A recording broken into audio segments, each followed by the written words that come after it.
informatiu de les 8:30 d'este dimarts. Els treballadors de Radiotelevisió Valenciana, el primer que volen dir és que la nostra voluntat és treballar i continuar les emissions amb total normalitat, amb independència de la decisió unilateral dels valencians. Nosaltres, els treballadors, no serem els que tanquem aquesta empresa.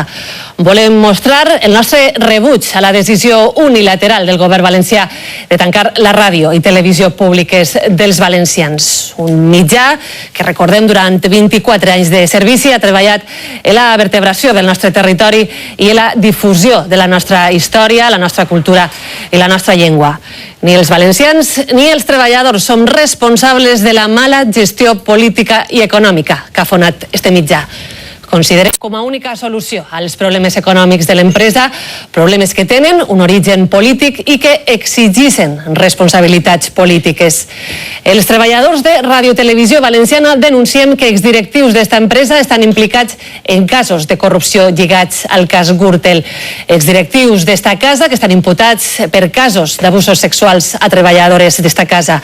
Exdirectius d'esta televisió que han fet un ERO il·legal i ara els treballadors hem de pagar els plats trencats i renunciar a un servici públic. A més, lamentem el menyspreu del govern cap als treballadors que ens hem assabentat la notícia del tancament, comunicat encara la decisió ni com s'executarà ni quines seran les seues conseqüències. A més, anunciem que continuarem reivindicant els nostres llocs de treball i el dret de 5 milions de valencians a una ràdio i televisió públiques en valencià i de qualitat.